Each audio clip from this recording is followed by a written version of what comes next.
Good day, everyone. We are Group 3, which comprises of Harmanjit Kaur, Parampreet Kaur, Kiranpreet Kaur, Rica, Jenevieve, Solis, and yours truly, Diammond Anastacio. More than just about blues, depression isn't a weakness, and you can simply snap out of it.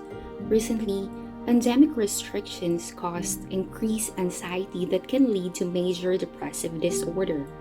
We should be advocates of suicide prevention. The crucial part is how to create measures to build a strong sense of support group. The purpose of this pamphlet is to know further the major depressive disorder and how to prevent it. We all have this kind of loneliness, but we are unsure if this is a major depressive disorder. Could you share the story of a nurse who suffered this, Rica?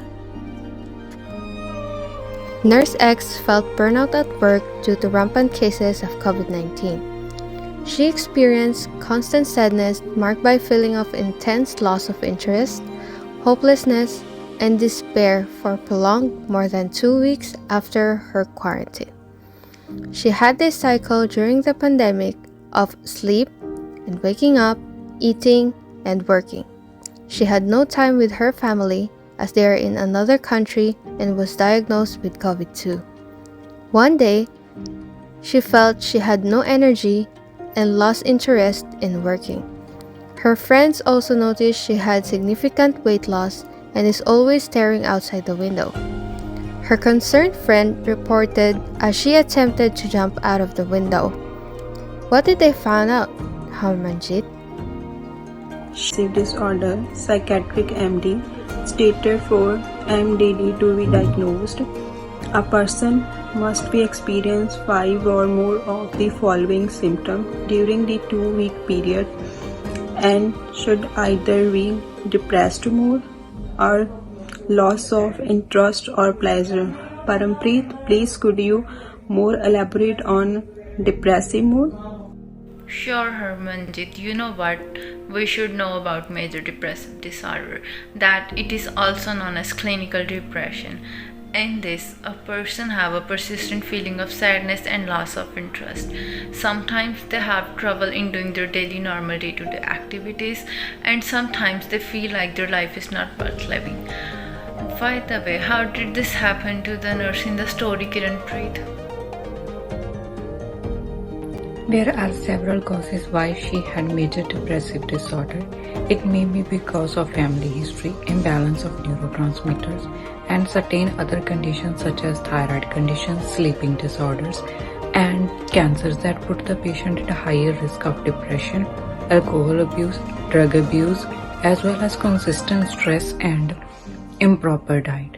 So what are the signs and symptoms associated with this, Rica? Specific signs and symptoms are located in the pamphlet. All of these are associated with the following: chronic emptiness or unyielding sadness, hopelessness nearly every day, fatigue, diminished interest or pleasure in all activities every day, restlessness, significant weight gain or sign of weight loss unrelated to dieting or decrease or increase in appetite nearly every day, a slowing down of thought and reduced of physical movements, and lastly, recurrent thoughts of death or a suicide attempt. This means there is a big difference between major depressive disorder and sadness. Diamond? Yes, we should not belittle major depressive disorder from sadness. There is a huge difference. Sadness is a reaction to difficulties that occur in life, and it is a natural human emotion, whereas MDD or major depressive disorder has constant symptoms during the same 2-week period and at least should be either be a depressed mood or a loss of interest or pleasure. Could we treat major depressive disorder, Harmanjit? Go to your physician for regular medicines. You can seek the help from counselor for psychotherapy, self-help therapies, and interpersonal therapies involves the family members and other close relationships. I wondered that what did the nurse choose from here?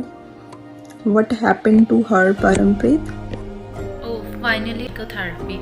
She returned to her normal self and family and continuously worked as a nurse while conducting seminars and sharing her experience about major depressive disorder. I don't want this happen to us. So here are the ways to protect it. First, communication with friends and family. Let us try to build strong relationship, meditate, pray, or seeking spiritual guidance, exercise and having healthy diet. Participating in hobbies and have good sleeping patterns and cut back on social media time. Let us be kind with other people as we don't know what they are into. Let us treat them as family in these times of uncertainty. If you think you may be in the position to harm yourself or someone else, call 911 or your local emergency number as soon as possible. There are also several treatment resources and support groups that can be sought through the Substance Abuse and Mental Health Service Administration National Hotline at 1-800-662-HELP or 4357. Just use this pamphlet as a guide. You can use the link below. Thank you.